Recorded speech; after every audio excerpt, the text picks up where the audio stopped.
Hello student, so this is next lecture. तो हम लोग लास्ट क्लास ये एम्पियर तक किए थे। नेक्स्ट केल्विन पढ़ते हैं। केल्विन में क्या है कि the SI temperatures are measured on the thermodynamic scale with absolute zero at the triple point of water at the upper fix. This interval is divided into 273.16 divisions of each division is taken at unit temperature. This is called Kelvin. तो ये एक thermodynamic scale का measurement है कि triple point of water absolute zero में अगर रहता है और इसको अगर इतने डिवीजन्स हम करें तो जो टेम्परेचर आता है उसको हम लोग केल्विन का नाम दिए। ठीक है, आप लोग थर्मोडायनेमिक्स पढ़िएगा तो उसमें पता चलेगा थर्मोडायनेमिक स्केल क्या होता है, एब्सोल्यूट जीरो क्या होता है, ट्रिपल पॉइंट ऑफ वाटर क्या होता है। ठीक है, बस यहाँ डेफिनेशन एक बार समझ लीजिए क्योंकि एग्जाम में पूछेगा। नेक्स्ट है कैंडेला। कैंडेला क्या है? Luminous intensity perpendicular direction of surface इतना square kilometre to feel radiation at the temperature of freezing platinum under the pressure of इतना newton per second square metre. ठीक है, ये क्या है? लुमिनस इंटेंसिटी है डायरेक्शन के परपेंडिकुलर सरफेस पे इतना स्क्वायर किलोमीटर पे है ना, फुल रेडिएटर रखा जाए और उसका टेम्परेचर फ्रीजिंग प्लैटिनम के साथ रखा जाए, उस प्रेशर के अंदर इतना न्यूटन पर स्क्वायर मीटर यूज़ होता है। ठीक है, फिर उसके बाद मोल अमाउंट ऑफ सब्सटेंस है। ठीक है, जिसको हम लोग elementary entities as a atom के इसमें लेते हैं, कितना मोल, इतना मोल ऑफ एटम्स लेंगे तो इस तरह से इसको मेज़र किया जाता है। ठीक है, now next is derived unit. Derived unit क्या है कि units of all the quantities में बी ऑब्टेन बाय कंबाइन। जैसे कि लास्ट क्लास बताए थे कि सारे यूनिट जिसको हम लोग बेस क्वांटिटी से डिराइव करते हैं उनको ही क्या कहते हैं? Derived unit. जिसका डायमेंशन होता है power is row fundamental unit to express. देखो इसका इस तरह से क्या होता है डायमेंशन, इस तरह से हम स्क्वायर ब्रैकेट में कोई चीज़ को लिखते हैं।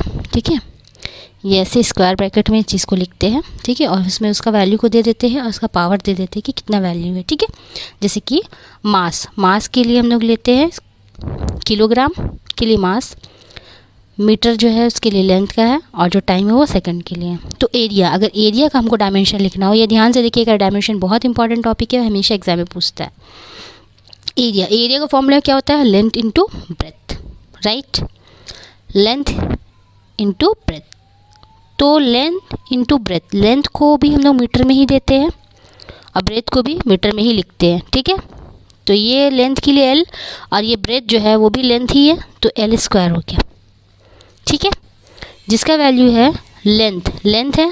ठीक है, तो एम एल टी के फॉर्म में ही हमेशा डायमेंशन को लिखा जाता है। M for mass, L for length, T for time. तो एम एल टी, तो यहाँ लिखे एम एल टी। ठीक है, अब लेंथ में जैसे कि एल स्क्वायर है, area square means length into breadth. Breadth भी लेंथ ही एक तरह का, लेंथ भी लेंथ है। समझ में आ रहा है ना? मीन्स दोनों को तो मीटर में ही हम लोग मेज़र करते हैं, तो इसीलिए लेंथ का क्या हो गया यहाँ स्क्वायर हो गया, पावर क्या हो गया 2 हो गया, जिसका डायमेंशन कितना हो गया 2 हो गया।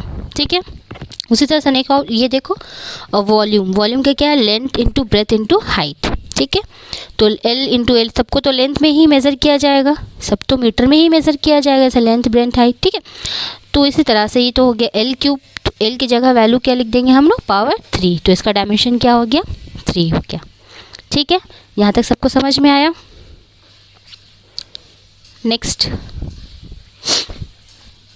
अब है अलग अलग फिजिकल क्वांटिटीज़ के डायमेंशन।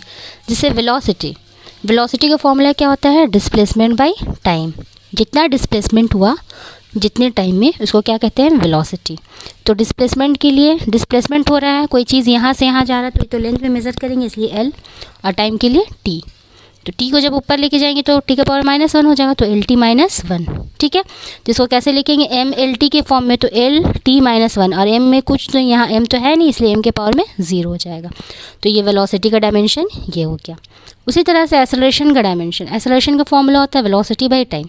कितना वेलोसिटी हो रहा है कितने टाइम में, वो हो गया एक्सेलरेशन। तो वेलोसिटी का ऑलरेडी हम निकाल चुके हैं, एम है एल टी -1, तो यहाँ एल टी -1 लिख दिए क्योंकि एम 0 है, मतलब एम का वैल्यू कुछ नहीं है, और टी टाइम है, तो यहाँ जब टी फिर ऊपर जाएगा तो -1, इस तरह से ये हो गया एल टी -1 बाई टी।